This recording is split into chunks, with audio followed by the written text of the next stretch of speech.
What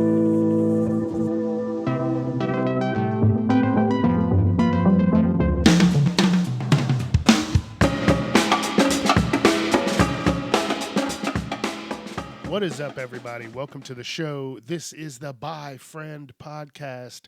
I'm Charles Rome, and this week we are going to talk about bi history. It is something that I never looked up or thought about, but something said, Charles, you gotta talk about this. Why? Because it's important. Because it's information that a lot of people don't know, including myself. I didn't know all the crazy stuff that has happened over the years. And listen, bisexuality has always existed. Think about that. The Romans, the Greeks.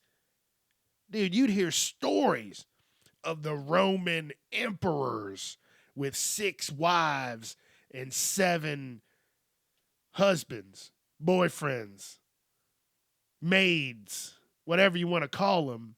They were probably twinks and they were just living life. Everybody. Nobody batted an eye because back then it was fuck and fight. And if you didn't do one, damn it, you were going to do the other. Even think about the Asian warriors. Some of them were dudes that were loving dudes and women.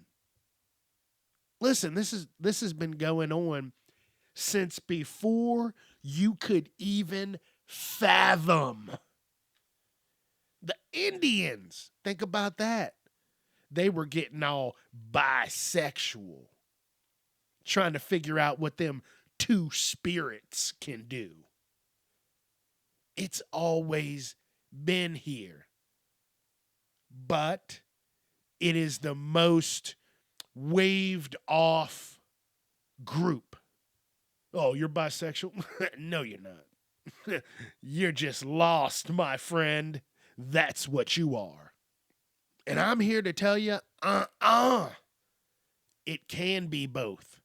It can be all of the good stuff. And sometimes I just don't know how to explain it to someone. Because it's not really something you can you can explain it to someone, but they're going to say, "Oh, I get it." But they don't get it. They don't fucking understand. Because I don't understand it. And I'm the one that likes the wild shit. Think of all the scientists and psychologists and all that shit trying to figure this out. Now, in the late 1800s, the German sexologists, Kraft Ebing, right? They went out and tried to figure shit out. They saw some stuff. They saw somebody kissing, and they were like, what the fuck? What's going on? But these German sexologists categorized bisexuality as a stage in human development. That's when people started really kind of recognizing it and trying to put their finger on it. You know what I mean? And then you get to the early 1900s, you got Sigmund Freud. He suggested that everyone is born bisexual. And then that social conditioning pushes people towards heterosexuality. I don't know. I really don't know. Maybe. Sounds like it could. But you know, there's a bunch of people that would vehemently deny that. I ain't no fact. You know, that. Well, that's where we're at right now. And then in, let's say, the 1940s, Alfred Kinsey, he was like that, he did like the Kinsey scale. And it was from 0 to 6. showed that many people weren't strictly gay or straight, and that is what brought up the discussion of bisexuality. You like this? You like that? Maybe we can put you in the middle. Maybe we can put you in the middle.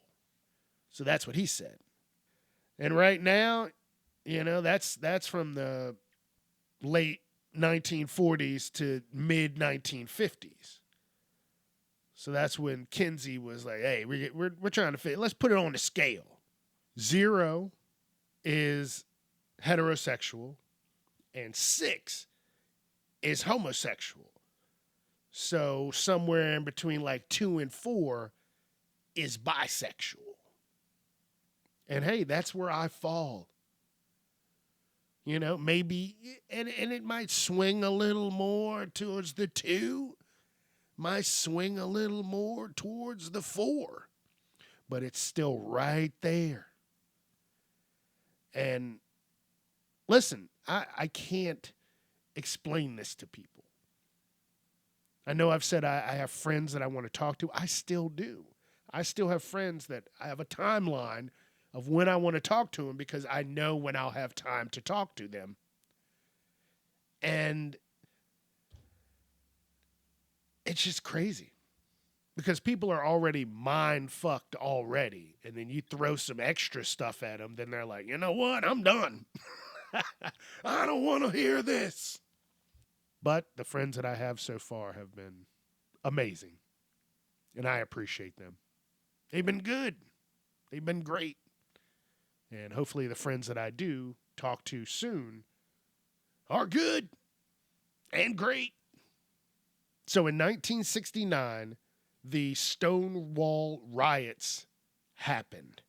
And that was because of Brenda Howard, who they called the Mother of Pride. And she played a key role in LGBTQ activism.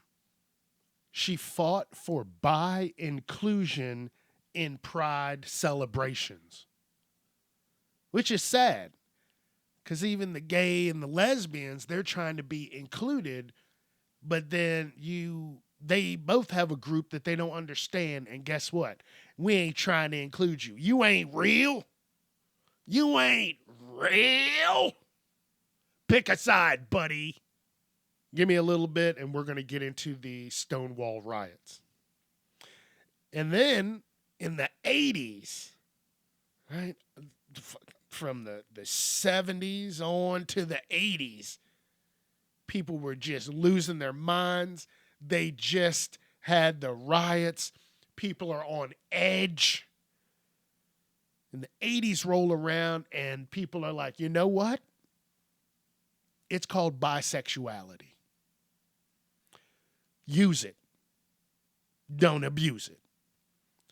But then, after that, bisexual people faced biphobia from straight and gay people.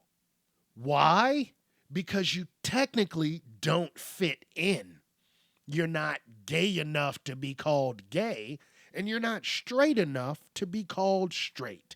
You're something in the middle, and people are afraid of shit that they don't understand. Here's something that I learned, that Bi Pride Day is September 23rd, and that started in 1999.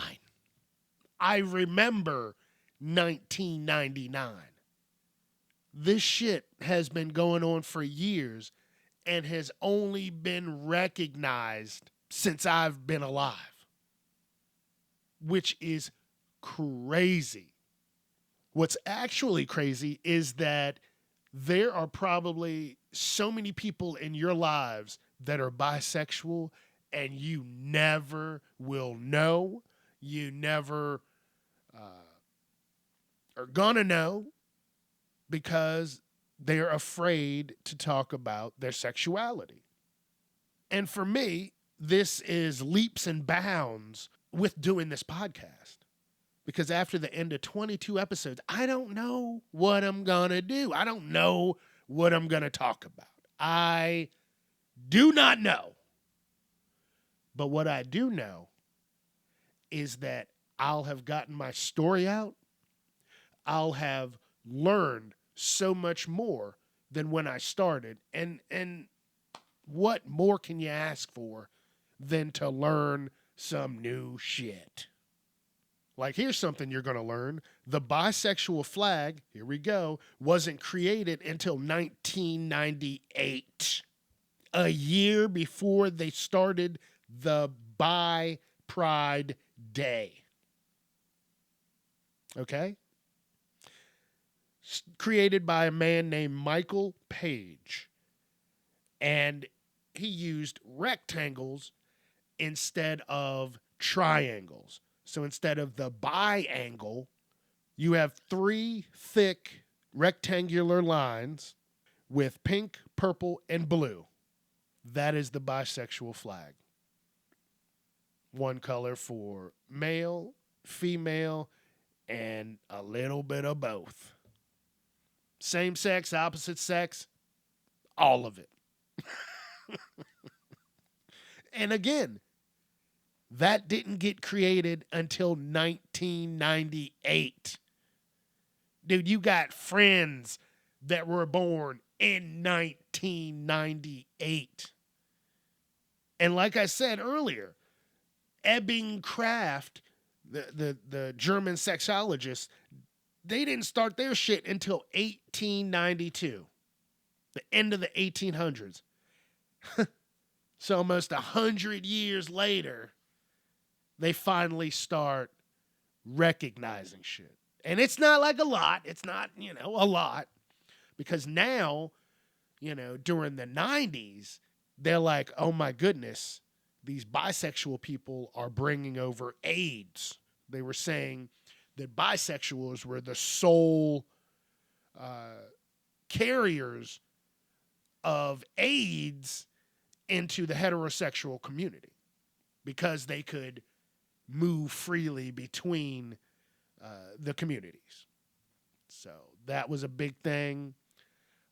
And things are starting to level out. Things are still wild. Don't get me wrong. Shit is wild.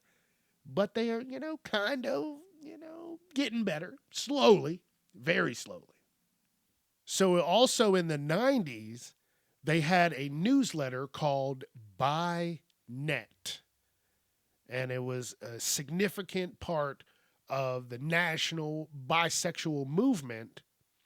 And this is also along with a group called the Bay Area Bisexual Network. And this launched in 1990, right? So all of this craziness in the 90s, which people can remember. It's not that fucking long ago. Like, yeah.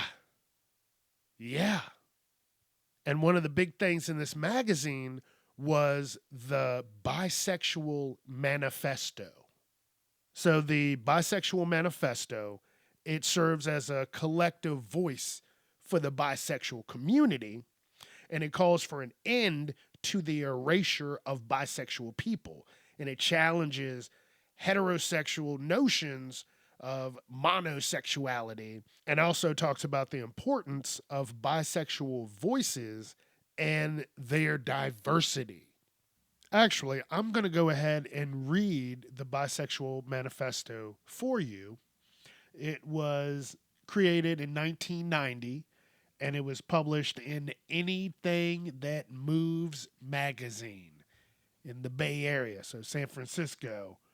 And it was a collaboration of bisexual and pansexual people by the Bay Area Bisexual Network, one of the oldest communities in San Francisco. And they were founded in 1987. So here we go.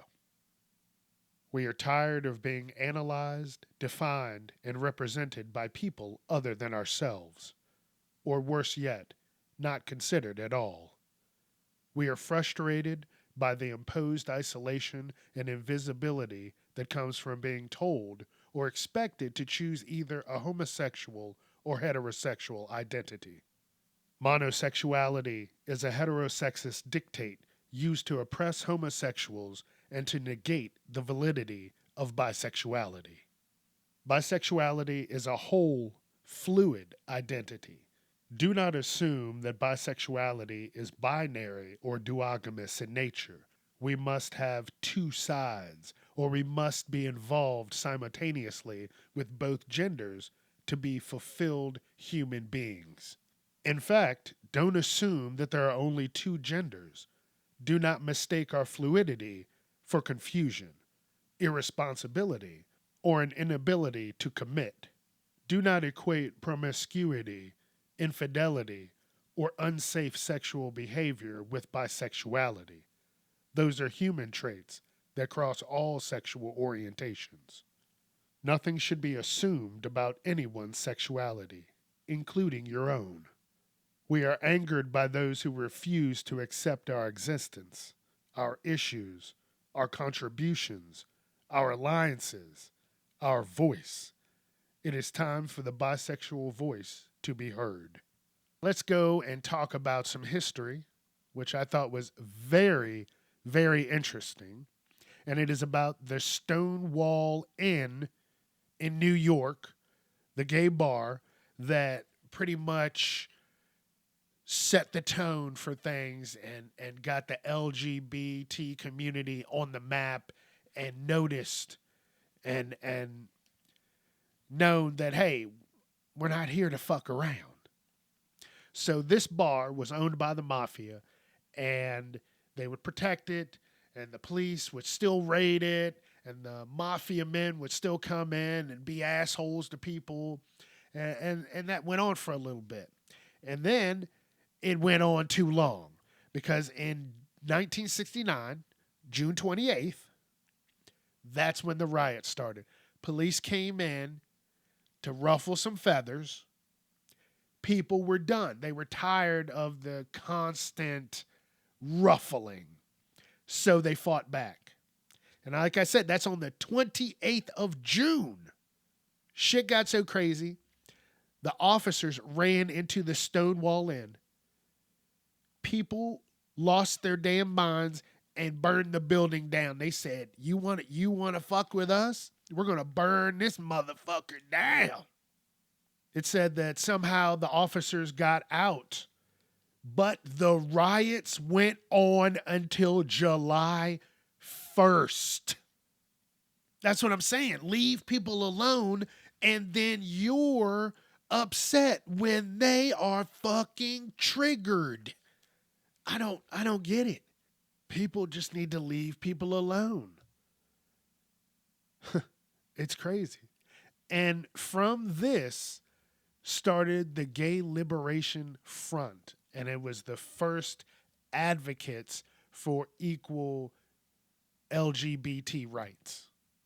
And then on June 28th, 1970, a year later, they said, hey, it's another year. We got to do something for this. And that's when they had the first Pride Parade. Boom. Yep, just blew your mind.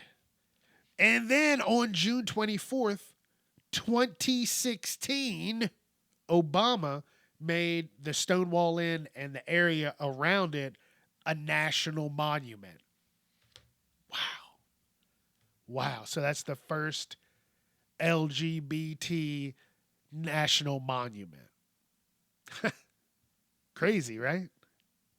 All from people saying enough is enough.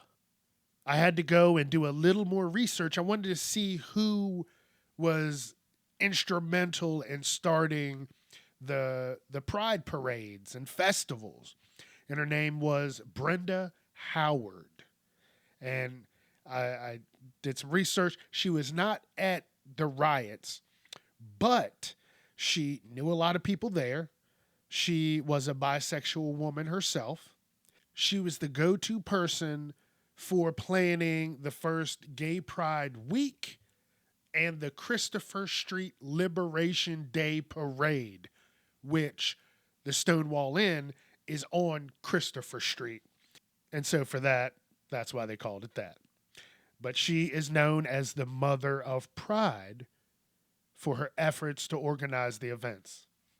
Pretty cool. Learn something new. Look at that. The person that is instrumental in all of this is a bisexual person. I'm telling you, we are everywhere. See, I told you, you were going to learn something. I saw this stat that bi people make up the largest portion of the LGBT community, yet feel the most invisible and invalidated. What more can I say? The largest group and the most invisible. Let that sink in. Sounds crazy, right? Let that just sink in for a little bit. So how the hell do you think I feel? Doing this podcast and talking about it makes me a little more visible. And I'm okay with that. And I'm okay if that helps someone else also. If someone hears this and they're struggling and you're like, you know what? This guy's having a good time just being himself, not bothering anybody. Maybe I could do the same thing and hopefully people would leave me alone. That's not always the case. There's monsters out there. I understand that. So I get why people would be reserved to talk about their sexuality. But hey, for me, this is my life. Can't change it. All I can do is live it. So that's what I'm going to do. And I'm also going to get out of here because I think I had an amazing episode here. I did a lot of research, a lot of studying, a lot of understanding, and a lot of learning. And I hope you did too. And we got a few more episodes. Kind of bummed out. I don't know what I'm going to do or how I'm going to keep things going or this and that. I don't know. All I know is I got to focus on the episodes that I have, pump them out, and then play it by ear from there. So, you know what that means. Charles is cutting out of here. Going to get ready for the next episode. Thank you for joining me. Hopefully you had some fun. You learned something new. It brought a new perspective for you. I'm just hoping.